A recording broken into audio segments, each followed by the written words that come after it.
If you've ever felt pushed aside by the people you love most, you already know the kind of heartbreak this story carries. Because sometimes the deepest pain doesn't come from strangers, but from the very child you held, protected, and raised with your own hands. And on the day my grandson was born, I learned just how much a mother's heart can break. Before I start the story, I want to get to know you too. Write the flag colors of the country you're watching from, and I'll try to guess. Who knows? Maybe we're neighbors. There are moments in life that change you forever, moments that divide your existence into a before and an after. For me, that moment came in a cold hospital hallway under fluorescent lights that flickered while nurses rushed past me without looking at me. That night at the hospital, I understood that the most painful words aren't the ones that scream. They're the ones whispered with coldness in front of strangers who look away uncomfortably, pretending they didn't hear anything. "Mom, my wife just wants family here." My son's voice sounded distant, as if it came from very far away, though he was standing just 3 feet from me. I searched his eyes, those eyes I had seen open for the first time 31 years ago, those eyes that looked at me with adoration when he was a child, those eyes that now avoided mine as if he was embarrassed to see me. And then, while I searched for some sign of regret, some glimpse of the son I knew, Marcus completed the sentence that split me in two. "Don't insist. She never liked you." The world stopped. The voices in the hospital became a distant murmur. People's footsteps turned into echoes, and I stood there in that hallway, feeling something inside me break without making a sound. 12 hours on the road, 12 hours sitting on an old bus that smelled of diesel and stale food. 12 hours looking through the fogged window, watching towns, mountains, endless highways pass by while I imagined that moment, the moment when I would meet my grandson. I had planned every detail in my mind during the entire trip. I imagined how it would feel to hold him for the first time, how his little head would smell, how his soft skin would feel against my cheek. I imagined Marcus's eyes shining with excitement as he introduced me to his son. I imagined Aaliyah tired but happy, letting me help her. I imagined so many things, but I never imagined this. I never imagined that my own son would look at me as if I were an intruder, as if I were a problem to solve, as if my presence, after 12 hours of travel, after a lifetime of sacrifices, was a nuisance. The first cry from my grandson that I heard was behind a closed door, a small, fragile, beautiful cry, and I was on the other side, like a stranger who wasn't allowed to enter. I thought about all the times Marcus cried as a baby, about how I rocked him for hours in the early morning, walking barefoot through the cold house, singing him songs I made up, promising him everything would be all right, about how his father slept soundly while I held our son against my chest, feeling his cries turn into sighs and his sighs into sleep. I thought about the nights of fever, about the rushes to the hospital, about the fears that only a mother knows. And now, that same son, that man I had held when the world scared him, was telling me I wasn't welcome in the most important moment of his life. My name is Evelyn Brooks. I'm 63 years old. I was born in Birmingham, in a house with a big yard and peach trees. I grew up helping my mother in the kitchen, learning to make cornbread by hand, listening to her advice about life and love. I married young at 22 to a good man, hardworking, a man of few words but with a firm heart. We had Marcus when I was 25, and from that day, my entire life revolved around that child. When my husband died, Marcus was 15. A sudden heart attack, a regular Tuesday. He left without saying goodbye, like someone closing a door without making noise. And there we were, Marcus and I, trying to understand how to move forward without him. I sold the business, I worked wherever I could, I cleaned dental offices at dawn with my hands smelling of bleach and disinfectant. I worked reception in the afternoons. I came home with swollen feet and an aching back, but always with a smile for my son, because he was my reason for being, my engine, my everything. And now that everything was looking at me with eyes I didn't recognize. I kept quiet in that hallway, not because I didn't have words. I had thousands. I wanted to scream at him that I had traveled 12 hours. I wanted to remind him of everything I had done for him. I wanted to ask him when he had become this man who treated me like a burden. But I said nothing because my mother taught me that there are moments when silence is more dignified than any word. I nodded, slowly, swallowed hard. I felt the tears burning behind my eyes, but I didn't let them out. I wasn't going to give anyone that satisfaction. I took my worn leather purse, that dark brown purse my mother gave me when I turned 30, so you can carry it in all the important moments of your life, she told me, and boy, had I kept that promise.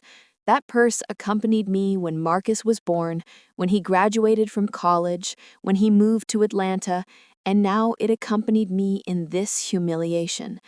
I turned on my heels, didn't say goodbye, didn't say congratulations, didn't say anything. Just walked one foot in front of the other down that endless hallway of Northside Hospital Women's Center. The fluorescent lights flickered above my head. The smell of disinfectant made me dizzy. I heard distant voices, laughter from other families celebrating births, babies crying, announcements over the loudspeaker. I passed other grandmothers holding their newborn grandchildren. I saw them smile, cry with happiness, take pictures. I saw them be part of something beautiful, and I kept walking. I left the hospital at 9 in the evening. The cold February air in Atlanta hit my face. I stood on the sidewalk, watching taxis pass by, watching people enter and leave the hospital, watching life continue its normal course while mine was falling apart. I didn't know where to go. My bus back home wasn't until the next afternoon. I had planned to stay several days, help with the baby, cook for Marcus and Aaliyah, be useful, but there was nothing left to do. I took a taxi to a cheap hotel I found online, a small room with thin walls and a bed that creaked. From the hallway, you could hear laughter, televisions at full volume, couples arguing. I sat on the edge of that strange bed and finally let the tears out. I cried like I hadn't cried since my husband died. I cried for all the broken expectations, for all the destroyed illusions, for that grandson who had just been born and whom they wouldn't let me meet. But above all, I cried for my son, for the child who hugged me tight and said, "I love you, Mama," before sleeping, for the teenager who cried in my arms when his father died, for the young man who promised me he would always be there for me. Where had that son gone? At what moment had he become this man who saw me as a burden? That night, I barely slept.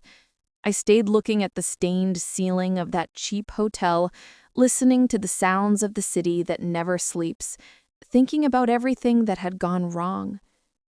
At 6 in the morning, I got up, took a long shower letting the hot water wash away some of the pain.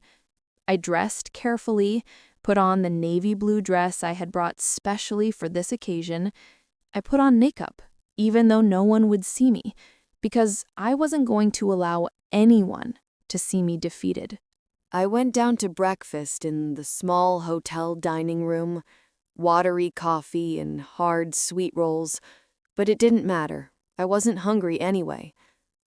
I spent the day walking through the city aimlessly, just walking, looking at shop windows, sitting on park benches, watching families pass by.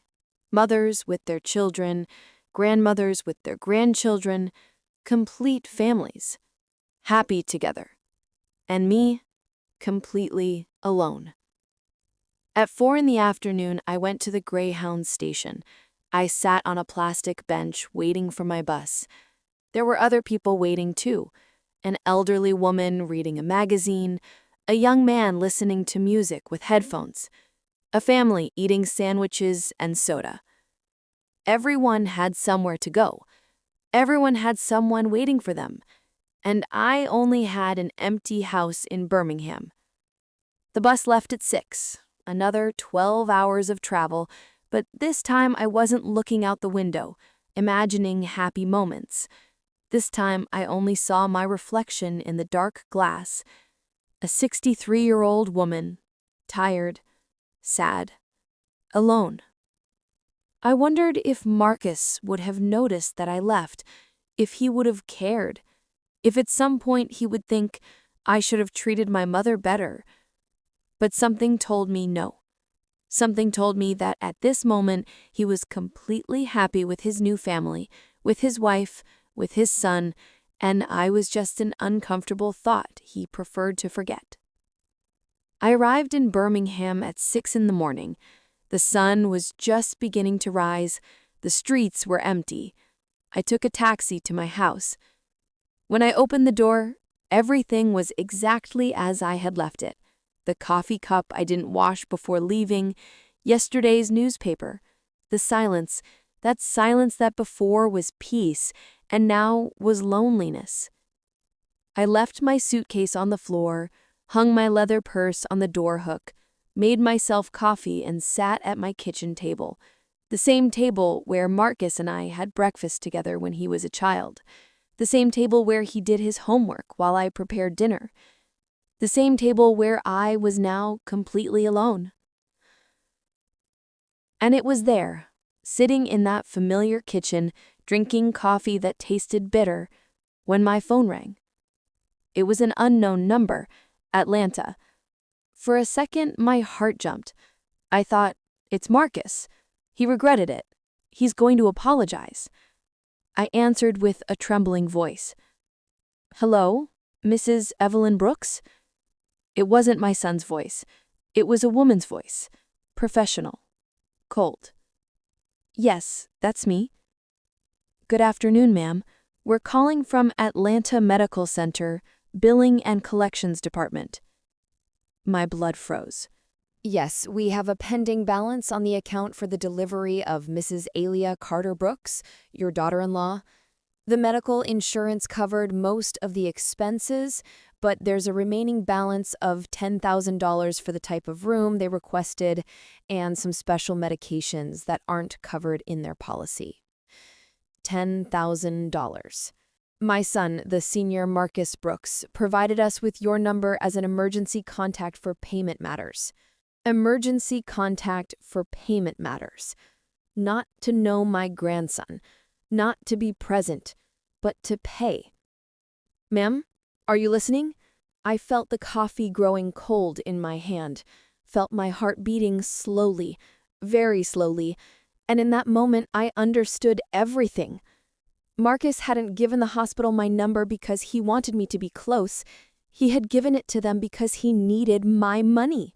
He needed me, the invasive mother, the grandmother who wasn't welcome, to pay his bills. Mrs. Brooks, can you make the deposit this week? If not, we'll have to pass the account to a legal process that could affect your son's credit history. I breathed deeply, very deeply. I thought about all the times I had paid things for Marcus. The university, the books, the deposit for his first apartment, clothes for job interviews, everything, always everything. And I never asked for anything in return, just love, just respect, just a place in his life. But he hadn't even given me that. Ma'am? My voice came out calm when I spoke, calmer than I expected, but firm, clear, final. I don't have family there. There was silence on the other end. Excuse me? I don't have family in Atlanta. There must be an error. But, ma'am, Here in our records, it clearly says that you are the mother of patient Marcus Brooks, and there's an error in your records. I don't have any son named Marcus Brooks. Good day." And I hung up. I put the phone on the table with trembling hands. My heart was beating so hard I could hear it in my ears. The tears burned, but this time I didn't let them out, because something inside me had changed. Something that had been bending for months, for years perhaps, had finally broken. But it didn't break toward pain, it broke toward clarity. I got up from the table, put my cup in the sink, walked to my living room and sat in my favorite chair, the one my husband gave me 20 years ago, the one that had witnessed so many nights reading, crocheting, waiting for Marcus to call. I sat there looking out the window toward my small backyard. The trees moved with the wind, the birds sang, life continued. And for the first time in a long time, I felt something like peace.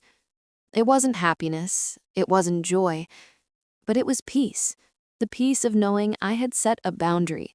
The peace of knowing my dignity was worth more than the love of someone who didn't know how to value me. The peace of knowing that for the first time in my life, I had chosen myself. Sometimes we trust too much in those we shouldn't. Have you also been disappointed by someone you loved? Tell me your story in the comments. I want to read you. There are memories we keep like perfect photographs, moments frozen in time where everything was simple, where love didn't hurt, where being a mother was the most natural and beautiful thing in the world. Marcus was born on a July dawn 31 years ago. It was rainy season, and that night the sky opened as if it wanted to wash the entire world. The streets of Birmingham turned into rivers. The thunder rumbled so loud it made the window shake. I was in bed, gripping my belly, feeling the contractions go through me like increasingly frequent waves. My husband, Leonard, ran from one side of the room to the other, nervous, looking for the car keys, the hospital bag, trying to stay calm, though his hands were shaking. "Easy, Leonard, calm down," I told him between breaths. "We have time." But we didn't have that much time. The contractions became more intense, more frequent. My body knew it was time, even though my mind wasn't ready to face the unknown yet. Leonard helped me down the stairs. The rain soaked us in the seconds it took to get to the car. He drove like I had never seen him drive, fast but careful, with his hands gripping the steering wheel, the windshield wipers fighting against the downpour. "Hold on, baby, we're almost there." I was in the back, breathing like they had taught me in prenatal classes, counting the seconds between each contraction, looking out the window as the city passed blurry through the rain, and thinking, in a few hours, I'm going to meet my son. We arrived at University Hospital at 3 in the morning. The nurses received me with professionalism, but also with warmth. They put me in a gown, connected monitors, examined me. "She's very advanced, ma'am. This baby is in a hurry." Leonard stayed with me the whole time, held my hand, wiped the sweat from my forehead, told me over and over, "You're doing great. You're incredible." And when it finally came time to push, when I felt my body splitting in two, when the pain was so intense I thought I wouldn't survive, I heard the cry. My son's cry. "It's a boy," announced the doctor. "A beautiful, healthy boy." They put him on my chest. He was wet, wrinkled, perfect. He had his eyes closed and his fists clenched. And when I felt his skin against mine, when I heard his small, rapid breathing, I knew my life had changed forever. "Hello, my love," I whispered. "I'm your mama." Leonard cried beside me, hugged us both, and in that moment, in that hospital room at 5 in the morning, with the rain still hitting the windows, we were the happiest family in the world. We named him Marcus, after my grandfather, a countryman with calloused hands and a huge heart. A man who fixed everything with patience and never raised his voice, who looked you in the eyes when you spoke and made you feel like you were the most important person in the world. May he be like him, I told Leonard while rocking our newborn son. May he be good. May he be noble. He will be, my husband promised me. With a mother like you, how couldn't he be? The first years were like a dream, difficult, exhausting, but beautiful. Marcus was a calm baby, didn't cry much, slept well, but when he was awake, he was pure curiosity. He touched everything, looked at everything, smiled easily. I remember the mornings in our small house. I would wake up with the sun coming through the window and Marcus's cooing in his crib. I would pick him up, change him, breastfeed him while watching through the window as Birmingham awakened. Leonard left for work early. He had a small construction business in the city center, a modest but stable business. He left at 6 in the morning and returned at 7 at night, tired, but always with a smile for his son. I stayed home with Marcus. Back then, I didn't work outside. We were a traditional family. Leonard provided, I took care of the home, and I didn't mind. I loved it. I loved watching my son grow, seeing how he learned to sit, to crawl, to walk. I loved listening to him babble his first words. Mama was the first. Of course it was the first, because I was the one who was always there. When Marcus turned 2, he started helping me in the kitchen. Well, helping is saying a lot. He made more of a mess. He would stand on a little stool next to the stove and stir whatever I was cooking. He threw flour around, smeared dough on his face, laughed, and I laughed with him. We made cornbread together. I taught him to knead. His little hands tried to copy my movements. His cornbread came out crooked, thick, but we cooked it anyway and ate it together, laughing at how imperfect it was. When you're grown up, I told him, you're gonna make the best cornbread in Birmingham. Like yours, Mama?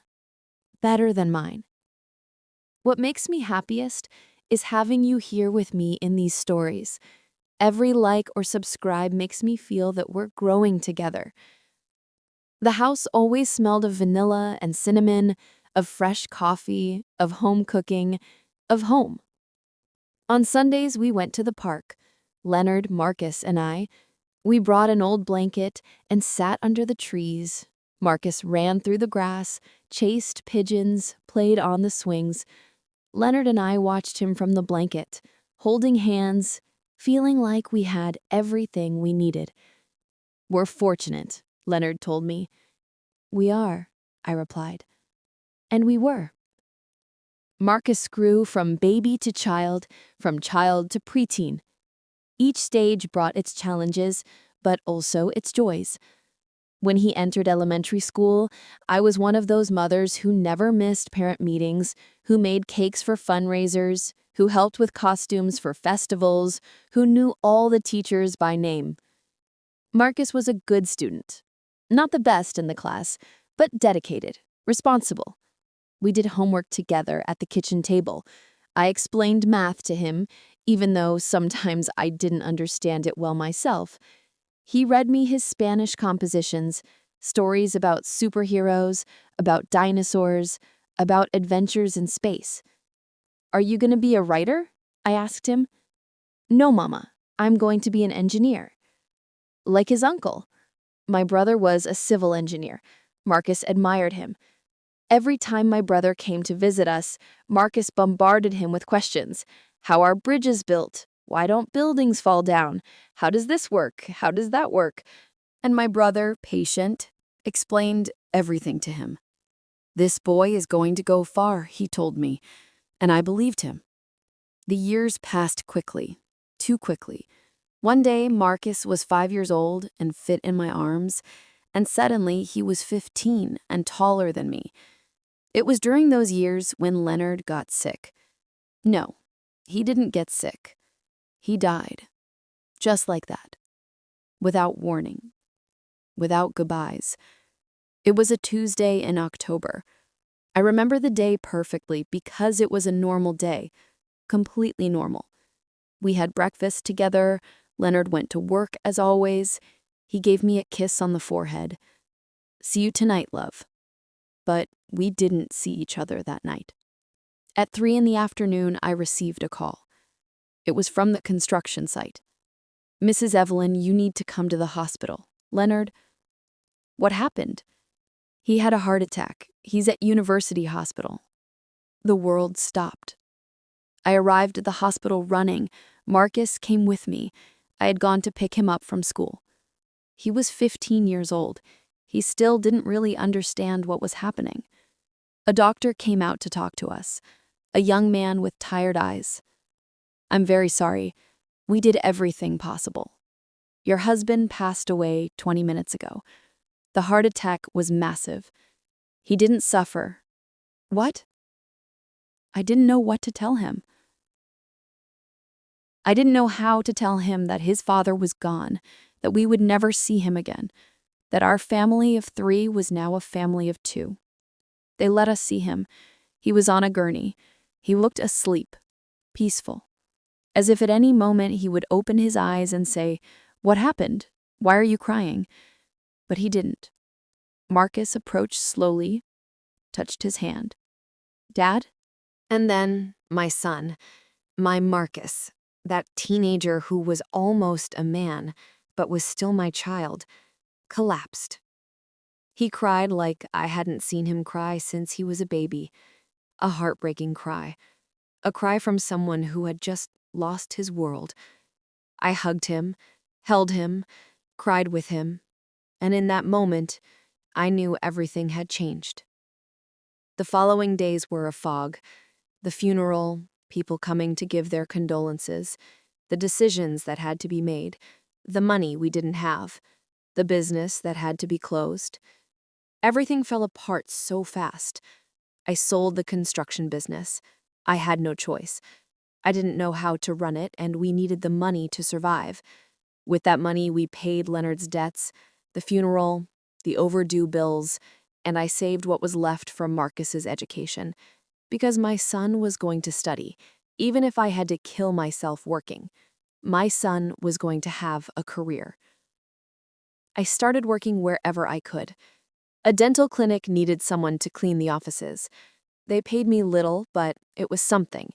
I went in at 5 in the morning, cleaned floors, bathrooms, windows. Everything smelled of bleach and disinfectant. My hands became rough, my back started hurting, but I didn't care. At 2 in the afternoon, I left there and went straight to work at the reception of another clinic. I answered phones, scheduled appointments, smiled at patients even though I was dead tired. I left at 8 at night, arrived home, and Marcus had already done his homework, had already prepared something for dinner. He was waiting for me. "How was your day, Mama?" "Good, son." "And yours?" "Good." We had dinner together, talked about the day, about his classes, about his friends, and in those moments, sitting at our kitchen table, the 2 of us, alone, but together, I felt like we were going to be okay, that everything was going to work out, because we had each other. Marcus graduated from high school with good grades, applied to several universities, was accepted at the University of Alabama to study civil engineering. "Did you make it, son?" I said with tears in my eyes the day the acceptance letter arrived. "We made it, Mama. You made it." He hugged me tight. "I don't know what I'd do without you. You'll never have to know. I'll always be here." And I meant it. The college years were difficult, but also beautiful. Marcus was dedicated, studied until late. I saw him at the kitchen table, surrounded by books and notes, with cold coffee beside him, completely concentrated. Sometimes I stayed awake until he finished. I prepared something for him to eat. We sat together in silence, him exhausted, me tired, but together. "You know what I want to do when I graduate?" he told me one night. "What?" "Build a bridge, a big one that connects places, that brings people together." You're going to do it, son. I know you're going to do it. He smiled. And when I do, it's going to have your name. Brooks Bridge? I laughed. Not that. Put your father's name on it. His expression softened. Or both. Leonard and Evelyn Bridge. That sounds better. On Sundays, we still went to the park. He didn't bring a blanket or go to the playground anymore, but we walked, talked, enjoyed the sun. We were a team, mother and son against the world, or so I thought. When Marcus was in his last year of university, he started talking about leaving, about looking for work in another city, specifically in Atlanta. There are more opportunities there, Mama, but it's also far away. Not that far. It's just a few hours by bus. Marcus, you know I support you in everything, but it scares me that you're leaving. Why? Because you're all I have. He sat next to me, took my hands, and you're all I have. But I have to do this, Mama. I have to grow. I have to try.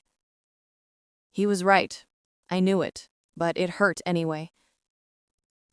He graduated with honors.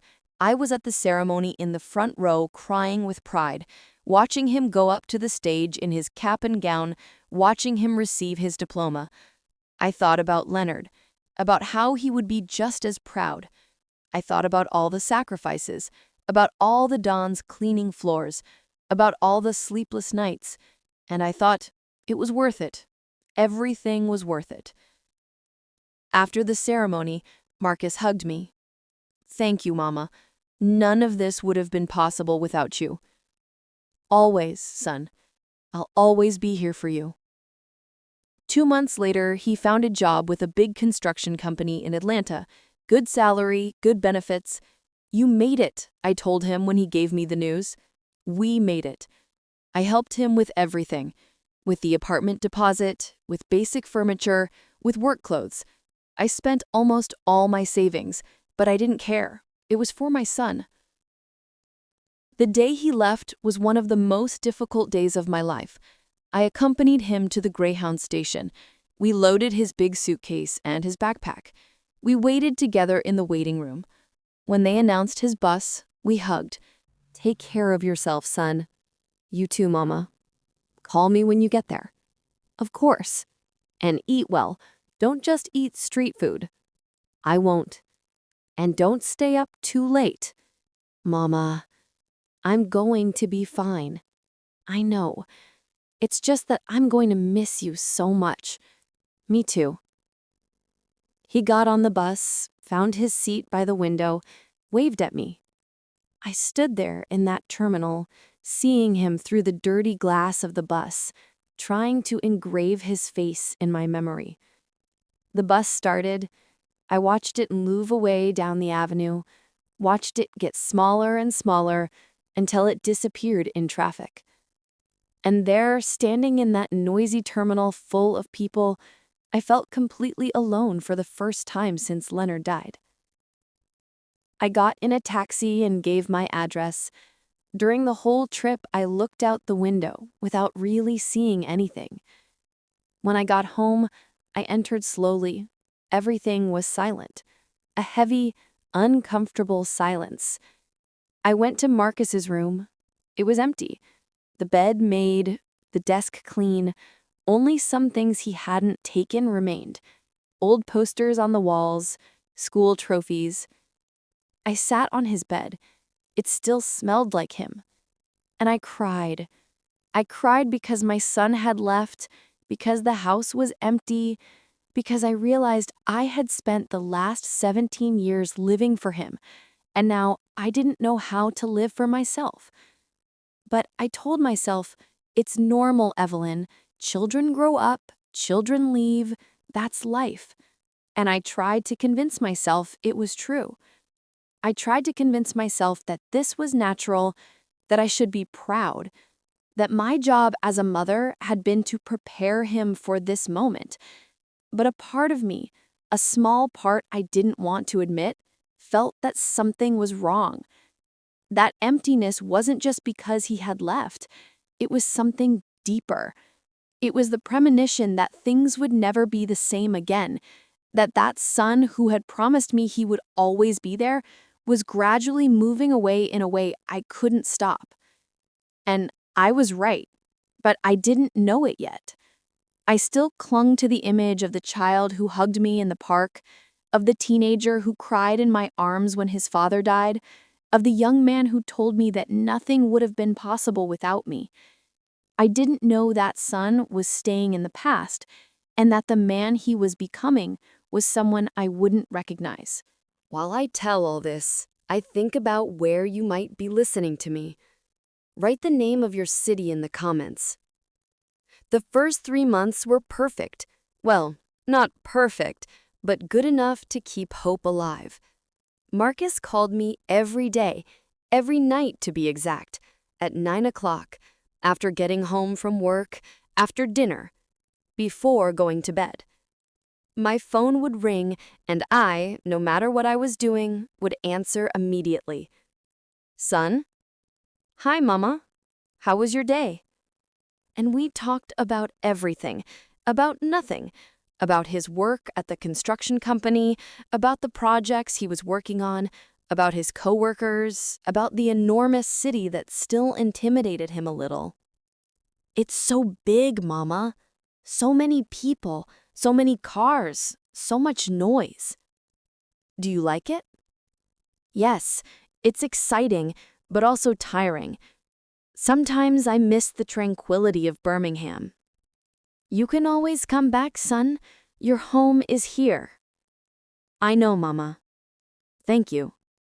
I told him about my day, too, about work at the clinic, about Denise, my lifelong friend who kept asking about him, about the weather, about neighborhood news, simple, ordinary conversations. But for me, they meant the world, because they meant we were still connected, that the physical distance hadn't broken our bond. The weekends were harder. The hours stretched endlessly. I would wake up Saturday morning and the house was silent, a silence that Marcus used to fill with his music, with his footsteps, with his voice. I tried to fill that emptiness with activities. I cleaned the house from top to bottom, even though it was already clean. I cooked, even though it was just for me. I watched television without really paying attention. Denise came to visit me almost every Sunday. Girl, Evelyn, you need to get out more, meet people. You can't stay here locked up waiting for Marcus to call. I'm not locked up, and I'm not waiting for him to call. I just enjoy my peace. Peace? Denise snorted. This isn't peace, it's loneliness. Maybe she was right, but I wasn't ready to admit it. The first subtle change came in the 4th month. On a Tuesday, Marcus didn't call at 9. I waited until 9:30. Nothing. At 10, I sent him a message. Everything okay, son? He responded an hour later. Yes, Mama. Sorry, time got away from me. No problem, son. Want to talk? I'm very tired. Can we talk tomorrow? Of course, son. Rest. The next day, he did call, but the conversation was shorter, 15 minutes instead of an hour. Sorry, Mama, I have to finish some work things. It's okay, son. Don't worry. I believed him. Of course I believed him. It was natural that he was busy, that work was absorbing him, that he had less time. But then he went from calling every day to calling every other day, and then every 3 days, and then once a week. The change was gradual but constant, like a tide that recedes so slowly you don't realize it until you're standing on an empty beach wondering where the sea went. When we did talk, his voice sounded different, distant, as if he was thinking about other things while talking to me. Marcus, are you okay? You sound strange. I'm fine, Mama, just tired. Are you eating well? Yes. Are you sleeping enough? Yes, Mama. Are you sure everything's okay? A sigh from the other side. Yes, Mama, everything's fine. It's just that I've been very busy. I understand, son. I don't want to bother you. You don't bother me. But his tone said something else. I tried not to be intense, not to call him so much, to wait for him to look for me, but the days between calls got longer and longer. 1 week, 2 weeks. There was one time when 18 days passed without us talking. 18 days in which I woke up every morning hoping my phone would ring, in which I compulsively checked if I had messages, in which I wondered if I had done something wrong, if I had overwhelmed him, if I had been too demanding. When he finally called me, after those 18 days, I tried to sound casual. Son, what a surprise. Hi, Mama. How have you been? Fine, fine. And you? Very busy. Work is intense. So intense you can't call your mother? I said it jokingly, but it came out sharper than I intended. Uncomfortable silence. I'm sorry, Mama. Really, I've been up to my neck in work. I understand. It's just that I miss you, son. I miss talking to you. And I miss you too. But you have to understand that my life here is different. I have many responsibilities.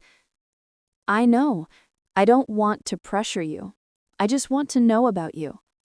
And you're going to know about me. I promise I'm going to call more often.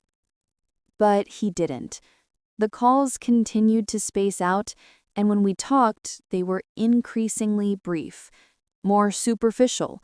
He no longer told me about his day, no longer asked about mine. They were functional conversations, like fulfilling a duty. How are you? Fine. What have you been doing? Working. Anything new? No. Well, son, I'll let you rest. Okay, Mama. Take care. And we'd hang up.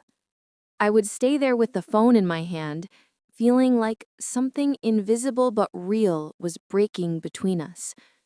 It was in one of those brief, almost procedural calls when Marcus dropped the bomb. Oh, Mama, I met someone. My heart jumped, not with alarm, with excitement. A girlfriend. My son had a girlfriend. Really, son, how wonderful. Tell me everything. For the first time in weeks, I heard genuine emotion in his voice. Her name is Aaliyah. She's an architect. She works at the same construction company. How nice, son. And what's she like? She's incredible, Mama. She's intelligent, talented, beautiful. She's 27 years old. She graduated from Georgia Tech. 27 years old. Marcus was 24. She was older, but it didn't matter. I'm so happy for you, son. Have you been dating long? About 2 months. 2 months. And he was just telling me now? And how's everything going? Very well. The truth is, I'm very happy, Mama. It's been a long time since I felt this way.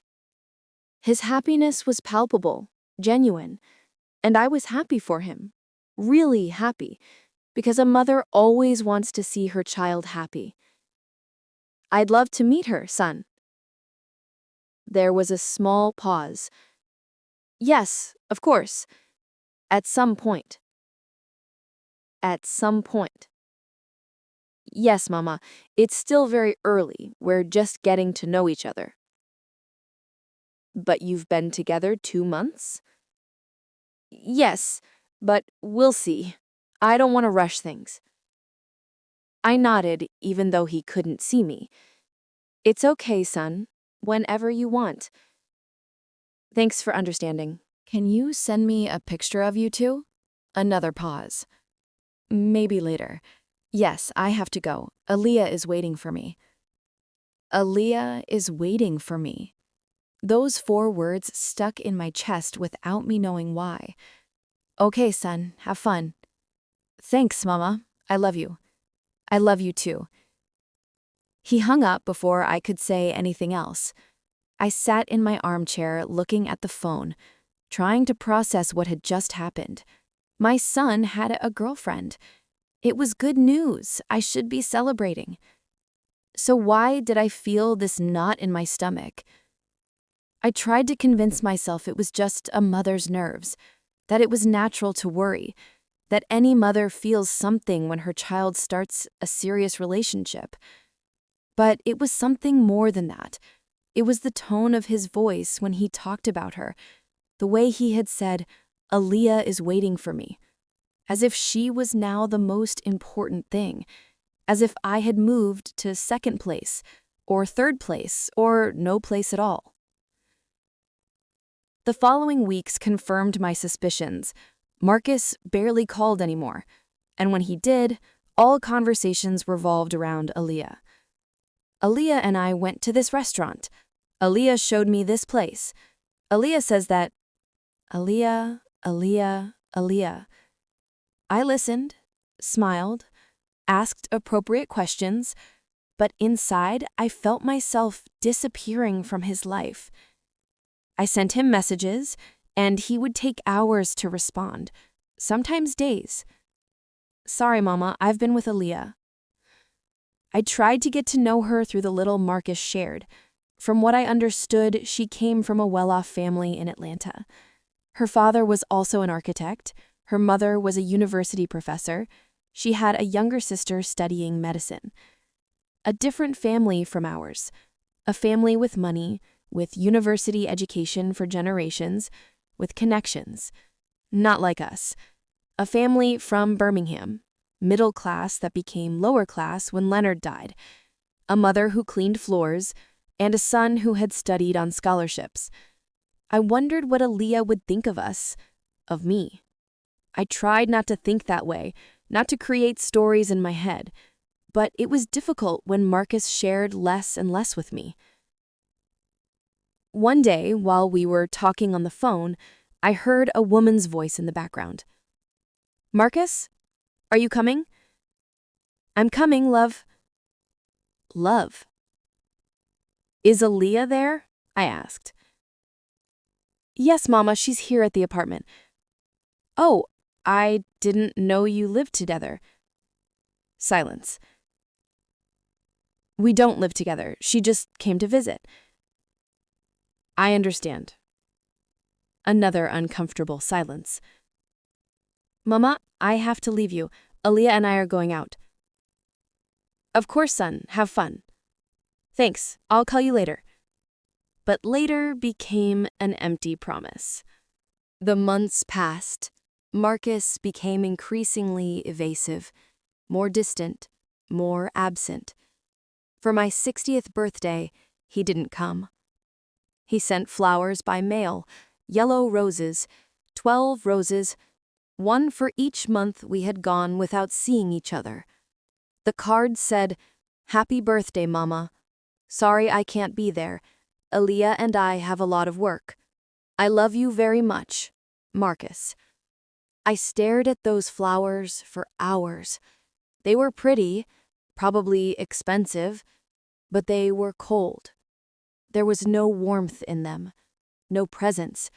They were just a reminder that my son was hundreds of miles away, too busy with his new life to come see his mother on her birthday. Denise organized a lunch at my house. She invited some friends from the neighborhood. We made fried chicken, sang happy birthday, ate cake. Everyone asked about Marcus. Your son didn't come? He couldn't. He's very busy with work. Oh, what a shame. He must miss you so much. I smiled, I'm sure, but inside I wondered if it was true. That night, after everyone left, I cleaned the dishes alone, put away the leftovers, swept the floor, washed the kitchen, and when everything was finally clean and tidy, I sat in my armchair with a cup of tea. The yellow roses were in a vase on the table. I stared at them, And for the first time, I allowed myself to think what I had been avoiding for months. My son was pulling away, and I didn't know how to stop it. I was starting to suspect I couldn't stop it. Because when someone wants to leave, when someone has decided there are more important things than you, there's nothing you can do. You can only watch them go and try not to break in the process. The flowers wilted over the days. The petals turned brown, fell one by one. I should have thrown them away. Any normal person would have thrown them away, but I left them there, dry, dead, in that vase on my table, as a reminder of something I didn't want to accept yet. That the son I knew, the son who called me every day, the son who told me nothing would have been possible without me, that son no longer existed, or at least no longer existed for me. There are moments in life when you force yourself to believe a lie because the truth is too painful. Moments when you convince yourself that you are the problem because it's easier to change yourself than to accept that someone you love is hurting you. I reached that point after my 60th birthday. I sat in my kitchen looking at those dead roses and made a decision. It was my fault. Of course it was. I probably called too much. I probably asked too many questions. I was probably one of those intense mothers, one of those who don't know how to let go of their children, one of those who suffocate them with their love. Marcus needed space, needed to build his own life. And I, with my constant need to know about him, to talk to him, to be part of his world, was drowning him. That narrative made sense. It was logical. It was what all the psychology magazines said. Learn to let go of your adult children. Don't be a helicopter mother. Let your son live his life. So I decided to do exactly that. I stopped calling him completely. If he wanted to talk to me, let him call me. I wasn't going to pressure him anymore. A week passed without us talking. I waited. I checked my phone compulsively, but I didn't dial his number. Give him space, I repeated to myself. He's busy, he'll call you when he can. 2 weeks passed. 3. A month. I had trouble breathing some days. I woke up in the mornings with a weight in my chest, wondering if that day Marcus would call me. I went to work, came home, looked at my phone. Nothing. Denise noticed. Of course. Evelyn, how long has it been since you talked to Marcus? About a month. And why don't you call him?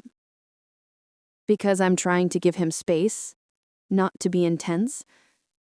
Denise looked at me with those eyes I'd known for 40 years, those eyes that saw through all my defenses. Or you're punishing yourself for needing your son. Her words hit me. I'm not punishing myself. I'm just respecting his space.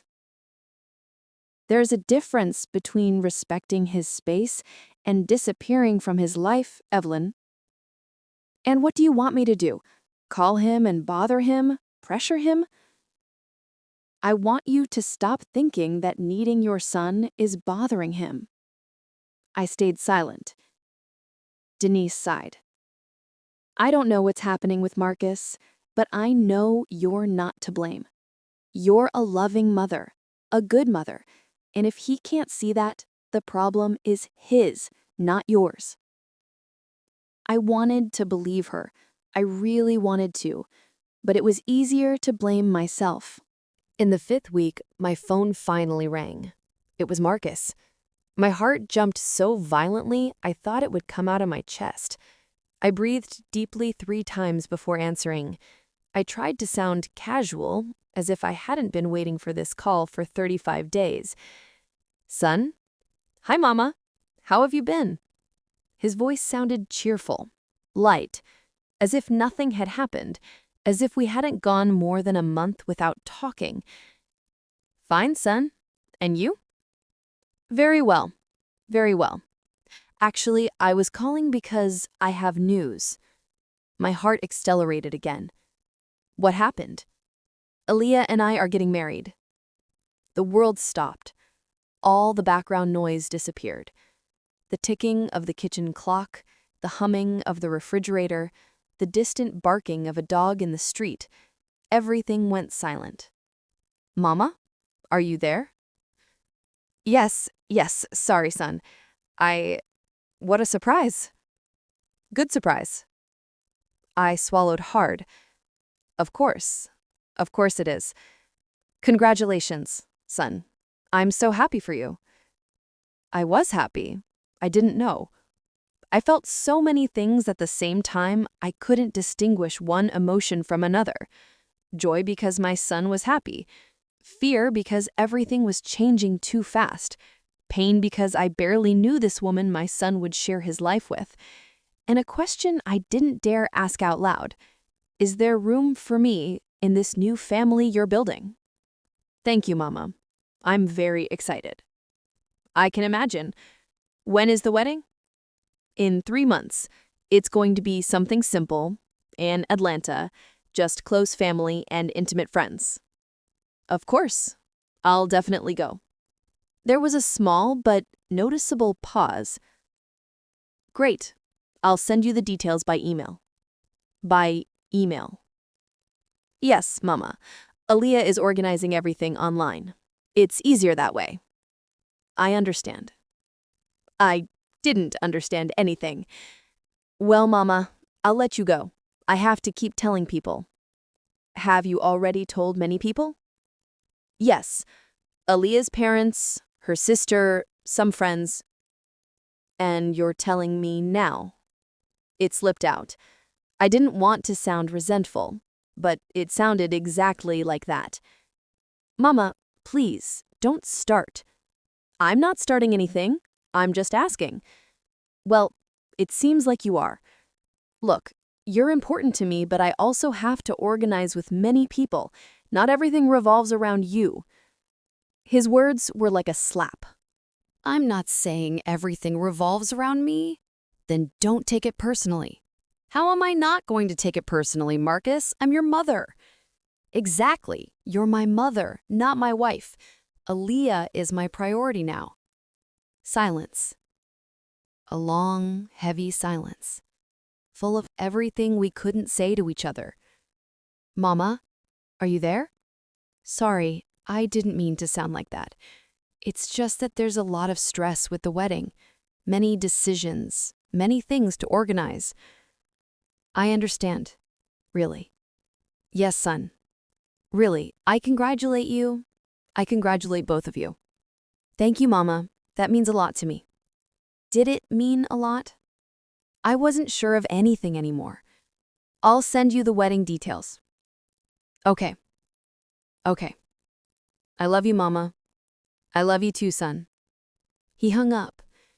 I sat in my kitchen with the phone still to my ear, listening to the dial tone, feeling something inside me crack a little more.